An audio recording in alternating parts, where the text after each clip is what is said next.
আপনারা চাঁদাবাজি যারা করছে তাদেরকে বহিষ্কার করে দিয়ে শক্ত হাতে দমন করে সারা বাংলাদেশে ছড়িয়ে যান। শহীদ জিয়া রহমানের মতো বাংলাদেশের গ্রামে গঞ্জে সেই উন্নয়ন হাতে যতটুকু ক্ষমতাই আছে সদল বলে আপনারা নেমে যান। সারা বাংলাদেশের যার যার এলাকায় মানুষের কি সমস্যা, মানুষদেরকে নিরাপত্তা দেন, মানুষ যেন শান্তিতে ঘুমাতে পারে। যখন মানুষ দেখবেন বাহ, বিএনপি তো হঠাৎ করে চরিত্র বদলে গেল, এখন তো আমার এলাকায় গ্রামে গ্রামে চাঁদাবাজি বন্ধ হয়ে গেছে, আমরা তো একটু শান্তিতে ঘুমাতে পারছি, তাহলে বিশ্বাস করেন চোখ বন্ধ করে আপনার এলাকার মানুষ কিন্তু ভোটটা আপনাকে দিয়ে আসবে। আর যদি আমার কথা শুনে এখনো চরিত্র পরিবর্তন না করেন, যদি মনে করেন আপনারাই ক্ষমতায় আসবেন, আমি আগেও ব্যাখ্যা করেছি, হাসিনার মতো বন্দুক ধরে গুম খুন করে যেই 16 বছর মস্করা করেছে, ভোটের মস্করা করেছে, বাংলাদেশের জনগণ কিন্তু সেই ভোটের মস্করা আর সহ্য করবে না। কারণ জীবন দিতে শিখে গেছে, রক্ত দিতে শিখে গেছে, হাসতে হাসতে হাত খুলে বুক খুলে বুলেট নিতে শিখে গেছে এই বাংলাদেশিরা। যদি ডক্টর মোহাম্মদ ইউনূসও যদি ভোটের মস্করা করার চেষ্টা করে, তাহলে সেটাও তার বিরুদ্ধে যাবে। বিএনপিও যদি করার চেষ্টা করে, সেটা বিএনপির বিরুদ্ধেও যাবে। এবং একই কথা আমি এনসিপির তোমাদের উদ্দেশ্যে বলবো, নাহিদ, শুরু থেকে প্রমাণ করো, মুখে যেই কথা বলছো তোমরা কাজেও তাই। আদারওয়াইজ তোমরাও কিন্তু, ওনারা তো বুড়া বয়সে সম্মান হারাচ্ছে বা হারিয়েছে, তোমরা কিন্তু জোয়ান বয়সী সম্মান হারিয়ে ফেলবে। মনে রেখো, তুমি পুলিশের লাঠির বাড়ি খেয়েছো, ছবি মনে আছে। আমার যতদিন বেঁচে থাকবো আমার মনে থাকবে। আমি তোমাদেরকে ধন্যবাদ জানিয়ে ছোট করব না, কিন্তু যারা জীবন দিয়েছে তাদের কারণেই কিন্তু তোমরা আজকে এই জায়গায় আসতে পেরেছো। শুধু তোমাদের কারণে না, তাদের জীবনের মূল্যের বিনিময়ে কিন্তু আজকে সারা বাংলাদেশ মুক্ত হয়েছে। এবং তোমরাও যারা রাজনৈতিক দল গঠন করেছো এবং যারা স্বপ্ন দেখছো, তাদের কারণেই কিন্তু স্বপ্নগুলো দেখতে পাচ্ছো। তাই মনে রাখবে, আজকে মুখে যেই কথা বলবে, কাজে সেই সততার প্রমাণ দেখাবে। তোমরা বলছো সরকারের ভিতরের কারোর সাথে তোমাদের উঠা বসা নাই, কিন্তু আবার একই সাথে ভিডিওতে দেখা যাচ্ছে আসিফের সাথে তোমাদের গোপন বৈঠক। ওয়াই? শোনো, শুরুতেই যদি ফোটা হয়ে যায়, হাসিনার নৌকা ডুবতে কিন্তু 16 বছর লেগেছে, তোমাদের নৌকা কিন্তু পানিতে ভাসার আগেই ডুবে যাবে। তাই যদি মনে করো, যেমন আমি, তোমাদের তো আজকাল কথা বলারও সময় হয় না, তোমরা তো অনেক সব বুঝো, তোমরা তো চ্যাম্পিয়ন হয়ে গেছো, তো মনে রেখো, তোমরা রাস্তায় নামার বহু আগে থেকে কিন্তু এই হাসিনার গদি নড়িয়েছি। এটা কিন্তু একদিনে তোমার রাস্তায় নেমে কিন্তু হয়ে যায়নি। তো যাদের কথা বিশ্বাসযোগ্য মনে হয়, যাদেরকে মনে হয় এই লোকটা দেশের জন্য কথা বলে, সবার স্বার্থের জন্য কথা বলে, দেশের স্বার্থে কথা বলে, তাদের কথাগুলো মূল্যায়ন করার চেষ্টা করো, তাহলে আশা করি ভবিষ্যতে আলো দেখতে পারবে। আমি আজকে আর ভিডিও লম্বা করতে চাই না, শুধু সর্বশেষে আরেকটা কথা আমি সরকারকে স্মরণ করিয়ে দিতে চাই। এই লাইভ শুরু করার আগে আমি 2 জন উপদেষ্টাকে আমি জানিয়েছি যে কেন ভারতের রয়ের প্রধান রাজেশ অগ্নিহোত্রীকে এতবার বলার পরেও, কম করে হলেও 16-17 বার আমি লাইভে বলেছি একে বাংলাদেশ থেকে বিতাড়িত করা হোক ঘাট ধাক্কা দিয়ে। 2016 সালে পাকিস্তানকে বিতাড়িত করেছে, এখন বাংলাদেশ থেকে এখনো কেন করা হচ্ছে না? তারপর প্রফেসর ইউনূস সরকার ঘুমাচ্ছে। ঘরের ভিতরে, বাংলাদেশের ভিতরে বসে কালবেলার সন্তোষ শর্মা এবং তার পুরা টিম নিয়ে বাংলাদেশের বিরুদ্ধে দিনরাত ষড়যন্ত্র করে যাচ্ছে। তারপরেও রাজেশ অগ্নিহোত্রীকে বাংলাদেশ থেকে ঘাট ধাক্কা দিয়ে বের করা হচ্ছে না। ব্যর্থতা। প্রফেসর ইউনূস কিন্তু ধাক্কাতে 10 মাস এসেছে। প্রফেসর ইউনূস, উনার যে কৃতিত্ব এবং উনার যে ব্যাকগ্রাউন্ড এবং আন্তর্জাতিক ব্যাকগ্রাউন্ড নিয়ে এবং সফলতার গল্প নিয়ে উনি নেমেছিলেন, অনেক কারণেই কিন্তু তা ম্লান হয়ে গেছে। যেই আশা আমি আগে দেখছিলাম তা অনেক কিন্তু ম্লান হয়ে গেছে। আমি কিন্তু বলছি না যে পুরোটাই নিভে গেছে, না, অনেকটাই ম্লান হয়ে গেছে। আপনারা এই মেজর সিনহা হত্যার রায় হলো, দ্রুত এটা কার্যকরী করতে হবে। এবং আমি জানি এত বিচার একসাথে সব হয়ে যাবে না, আপনারা সমস্ত সংস্কার করতে পারবেন না, সম্ভব না। আপনারা সংস্কার প্রক্রিয়া শুরু করে যান, ইনশাল্লাহ তা জনগণ বাকি যেই সরকারই আসবে পরবর্তীতে নির্বাচনের মাধ্যমে, জনগণ তাদেরকে ধাক্কাতে তাদেরকে মানে চালাবে। আপনি কমসে কম বাংলাদেশের যে মূল সমস্যাগুলো সেগুলো ঠিক করে যান। তার মাঝখানে একটা হচ্ছে, বাংলাদেশ থেকে সকল ভারতীয় বিদায় করুন, বিশেষ করে বাংলাদেশের প্রশাসনে, সামরিক বাহিনীতে এবং ভারতের রয়ের যেসব প্রধান আছে, যার নাম বললাম রাজেশ অগ্নিহোত্রী, এদেরকে বিদায় করুন। বিদায় করে এমন একটা পরিবেশ তৈরি করে যান যে বাংলাদেশে ষড়যন্ত্রের নাটক যেন সকাল বিকালে জনগণকে আনা দেখতে হয়। আমি বাংলাদেশের অবস্থাটা এমন একটা পর্যায়ে পৌঁছেছে যে বাংলাদেশিরা গুজব শুনতে মজা পায়, আর ভারতীয়রা ওই মজাটা দেয় গুজব তৈরি করে।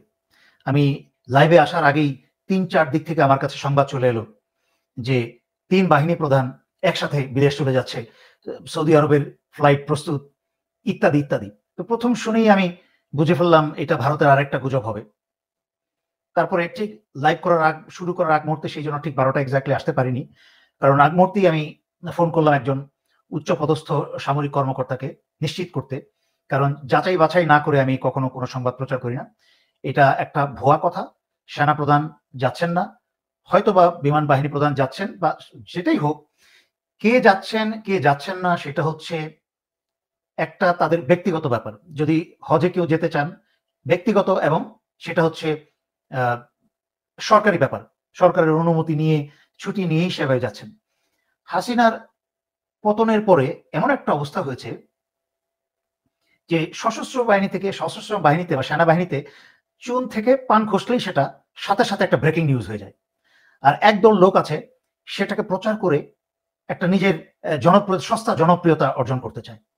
যার ফলে বাংলাদেশে যে ভয়ঙ্কর বিষয়টা হচ্ছে এখন, বাংলাদেশের মানুষ এমনিতেই কষ্টে আছে, তার মাঝখানে সকাল বিকাল এক একজন এক এক রকম মিথ্যা তথ্য, বিভ্রান্তিমূলক তথ্য দিয়ে যাচ্ছে, এবং বাংলাদেশের মানুষকে ইতিমধ্যে কষ্টে ভোগান্তিতে থাকা মানুষকে মানসিক রোগী বানিয়ে ফেলছে। কোনটা সত্য কোনটা মিথ্যা তাদের পক্ষে যাচাই করা সম্ভব নয়। তারা যা শুনছে তাই বিশ্বাস করছে, বিভ্রান্তিতে পড়ছে, দ্বিধাদ্বন্দ্বে ভুগছে। কেন প্রতিদিন ভিডিও করতে হবে, কেন প্রতিদিন লাইভ করতে হবে, কেন প্রতিটা নিউজই একটা ব্রেকিং নিউজ? যাদের কাছে প্রতিটা খবরই একটা গুরুত্বপূর্ণ খবর, আসলে তাদের কাছে কোনো কিছু গুরুত্বপূর্ণ না। ইতিমধ্যে অনেক সময় হয়ে গেছে, যদি কারোর প্রশ্ন থাকে, আপনারা গুরুত্বপূর্ণ প্রশ্ন থাকলে করতে পারেন।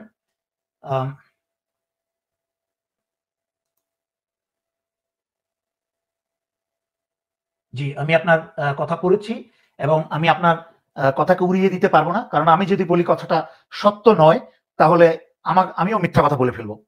আমি জানি, এবং আপনারা যারা আমার ভিডিও নিয়মিত দেখেছেন তারা সবাই জানেন, আমিও কিন্তু কম বলি নাই।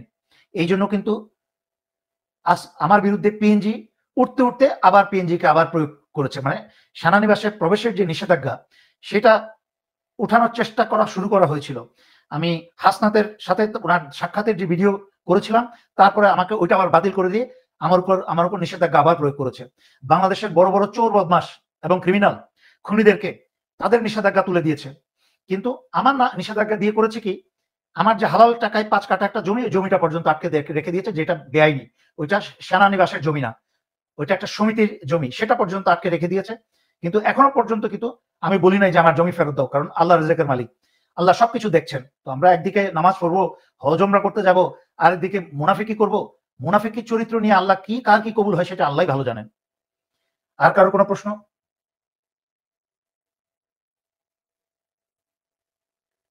আচ্ছা, আপনারা যারা সেনা প্রধানকে একই প্রশ্ন বারবার করে তো লাভ নেই। যদি অন্য কোনো প্রশ্ন থাকে জানার, গুরুত্বপূর্ণ কিছু জানার, সেটা আমাকে জিজ্ঞেস করতে পারেন। কারণ আপনাদের সামনে আমি চাপাবাজি করার লোক না, আমি প্রতিদিন ইউটিউব বানাই না, ভিডিও করি না, আমার জনপ্রিয়তা দরকার নাই, আমার মিলিয়ন্স অ্যান্ড মিলিয়ন্স ফলোয়ার দরকার নাই। আমার কি বলে 4 মিলিয়ন কি বলে মূর্খ অনুসারীর পরিবর্তে আমার 10 জন বুদ্ধিমান অনুসারী থাকলে আমার জন্য সেটাই উত্তম।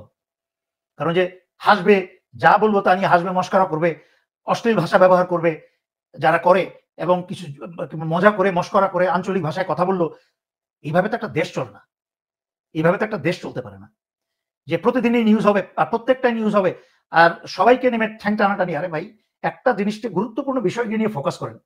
দেশের অবস্থা খুব খারাপ, আমাদের বিমান বাহিনীর অবস্থা খুব খারাপ, বিমান বাহিনীর এতটাই খুব অবস্থা খারাপ যে লক্কর ঝক্কর। আমরা চোখের সামনে দেখলাম পাকিস্তান আর ভারতের যেই সীমান্তে যেই যুদ্ধ, পাকিস্তানের কাছে চীনের শক্তিশালী বিমানগুলো থাকার কারণে এবং তাদের সেই শক্তি থাকার কারণে কিন্তু আল্লাহর রহমতে ভারতকে পাকিস্তান লাথি মেরে ওদেরকে হারিয়ে দিয়েছে। সেখানে আমাদের বর্ডারের কাছে এসে এখন তারা আমাদের চিকেন নেক নিয়ে তারা বলছে আমরা নাকি বিমানবন্দর, লালমনিরহাট বিমানবন্দর রেনোভেট করা হচ্ছে, এবং তারাই এটা নিয়ে লাফালাফি করছে, তারাই এটা নিয়ে প্রপাগান্ডা করছে, প্রপাগান্ডা করে তারাই আবার সামরিক মহড়ার ব্যবস্থা করছে। আর আমরা কি করছি? আমরা নিজের ঘরের ভিতরে বসে একজন আরেকজনের পা ধরে টানছি, একজন আরেকজনকে কামড়াচ্ছি। কি দুর্ভাগা জাতি আমরা! অথচ বিমান বাহিনীর লক্কর ঝক্কর অবস্থা, ভাঙাচোর অবস্থা, ঠিক মতো একটা যুদ্ধ করার মতো সঠিক কয়েকটা শক্তিশালী বিমানও নাই। অথচ এই বিমান বাহিনী প্রধান ডক্টর মোহাম্মদ ইউনূসের কাছে বিমান কেনার জন্য টাকা চেয়েছেন, ডক্টর মোহাম্মদ ইউনূস না করেছে, বলেছে টাকা নাই। অথচ আমি চোখের সামনে দেখছি আসিফ মাহমুদ কেমন জায়গায় বসানো হয়েছে, এলজিআরডি মন্ত্রী, মানে গ্রামে গঞ্জে উন্নয়নের নামে কিন্তু অনেক টাকা পয়সায় বেরিয়ে যাচ্ছে, কিন্তু একটা রাষ্ট্রীয় নিরাপত্তা সার্বভৌমত্বের জন্য বিমান বাহিনীর বিমান কেনার জন্য টাকা নাই কেন? যদি গুরুত্বপূর্ণ প্রশ্ন থাকে করতে পারেন। পুশি নিয়ে সোজা কথা আমি আগেও বলেছি, পুশি নিয়ে আমাদের বিজেপিকে সচেতন থাকতে হবে। এখানে একটা পর্যায়ে আছে যে আমরা রোহিঙ্গার জন্য মায়া দয়া করে, সেই মায়া দয়া কিন্তু এখন আমাদের কাঁধের উপর একটা বোঝা হয়ে দাঁড়িয়েছে। তারা আরো এই বাংলাদেশের ভিতরে থেকে আরো কি বলে আরো নতুন নতুন জন্ম হচ্ছে, বাংলাদেশের উপর আরো বোঝা বাড়ছে। পুশিন যেখানে করছে আমাদেরকে গ্রামবাসী সহকারে, যেহেতু আমি বিভিন্ন জায়গায় দেখছি বাংলাদেশের গ্রামবাসীরা হাসিনা চলে যাওয়ার পরে তারাও তাদের দেশপ্রেমেও তারা এখন প্রকাশ করতে পারছে, তারা সীমান্তে অতন্দ্র প্রহরী হয়ে দাঁড়িয়েছে গ্রামবাসীরা। এইভাবেই বিভিন্ন সীমান্ত এলাকায় গ্রামবাসী সহকারে বিজেপিকে আরো সচেতন থাকতে হবে। পুশিং করলে তাদেরকে কি বলে নোম্যান্স ল্যান্ডে পাঠিয়ে দিতে হবে, বাংলাদেশের ভিতরে ঢুকতে দেওয়া যাবে না, সহজ কথা। এবং ভারত যদি গুলি ছুড়ে, ভারত একটা বুলেট ছুড়লে আমাদেরকে 10টা বুলেট ছুটতে হবে। আর ভারত যদি একটা ভারতীয় পুশিং করে, বাংলাদেশ থেকে 10টা ইন্ডিয়ান ঘাটটা ধরে আমাদেরকে পুশিং করতে হবে। সহজ সমাধান, সিম্পল সলিউশন। নির্বাচন কবে হবে বলে মনে করেন? আচ্ছা দেখেন, আমি কি মনে করি না করি তাতে কিছু আসা যায় না, সরকারেরও কিছু আসা যায় না, দেশেরও কিছু আসা যায় না। আমি এমন ভাব করতে চাই না যে আমি কি হনু যেন আমার মুখের কথা কিছু একটা হয়ে যাবে। বাট আলহামদুলিল্লাহ, যেই চেষ্টা এত বছর করেছি আল্লাহ দয়া করে, আমি ইয়াং জেনারেশনকে এবং বাংলাদেশের মানুষকে সচেতন করার জন্য, যেটার জন্য এত বছর পরিশ্রম করেছি, নিজেকে বিপদে ফেলে, নিজের পরিবারকে বিপদে ফেলে, সেটা আল্লাহ দয়া করে সফল করেছেন। সুতরাং যারা শোনেন এবং কাজ করবেন তারা উপকৃত হবেন ইনশাল্লাহ। আমি নির্বাচন নিয়ে মনে করি, যেটা প্রথম মনে করেছিলাম যে ডক্টর মোহাম্মদ ইউনূস বোধহয় 5 বছর থাকলে অনেক কিছু সোনার বাংলাদেশ হয়ে যাবে, বাট এখন যা দেখছি বিষয়টা ডক্টর মোহাম্মদ ইউনূস না, বিষয়টা হচ্ছে ডক্টর মোহাম্মদ ইউনূসের যেই উপদেষ্টা সরকার অত্যন্ত দুর্বল, ভেরি ফ্রাজাইল, খুবই ভঙ্গুর এবং কোনো কাজের না। এই যে দেখেন বাংলাদেশের ভারতের টিভি, আমার জানা মতে একটা আওয়াজ দিবেন যদি আমি যেহেতু বাইরে থাকি, আমি জানি না, বাংলাদেশে থাকতেও জীবনে ভারতীয় কোনো চ্যানেল দেখি নাই। ভারতীয় চ্যানেল দূরের কথা, আমি হিন্দি চ্যানেল দেখি না, হিন্দি মুভি পর্যন্ত আমি দেখি না। সুতরাং এবং আমি ভারতীয় কোনো প্রোডাক্ট গত 20 বছর 25 বছর আমার বাসায় ভারতীয় কোনো প্রোডাক্ট আমি কিনি না। কেউ জানাবেন আচ্ছা বাংলাদেশে কি এখনো ভারতীয় টিভি চলে, চ্যানেল চলে? আমাকে কেউ জানাবেন কেউ?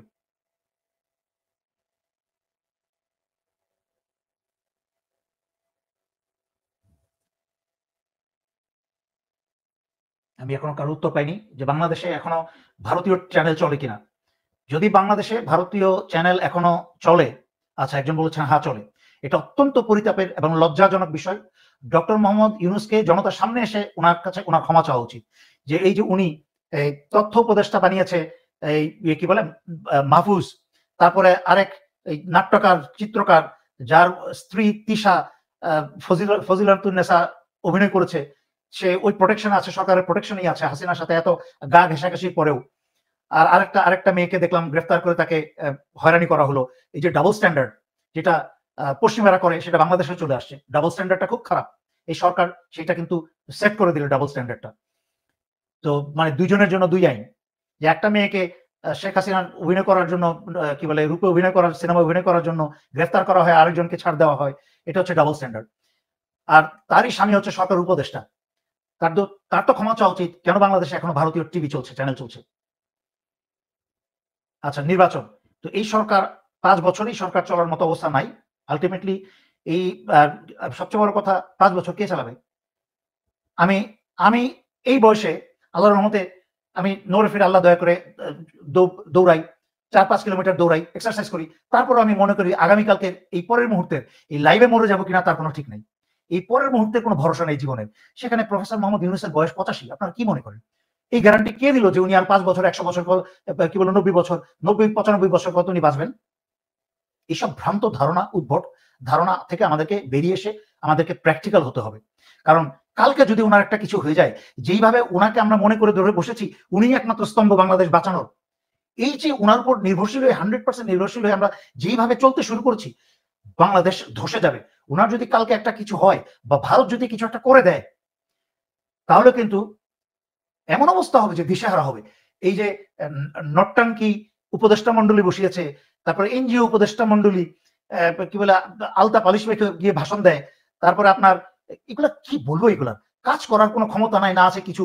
কোত্থেকে নিয়ে আসছে আরে ডক্টর খলিলকে। আরে বাবারে, সবকিছু যদি ভালো মানুষ হলেই যদি আর সবকিছু সার্টিফিকেট থাকলে যদি সবাইকে দিয়ে সব কাজ হতো, তাহলে তো সহজ সলিউশন হতো। একটা এমন কিছু লোককে বসাতে হবে যেটা এখনো পর্যন্ত আমরা দেখি নাই যে একটা সঠিক লোককে কোথাও বসানো হয়েছে।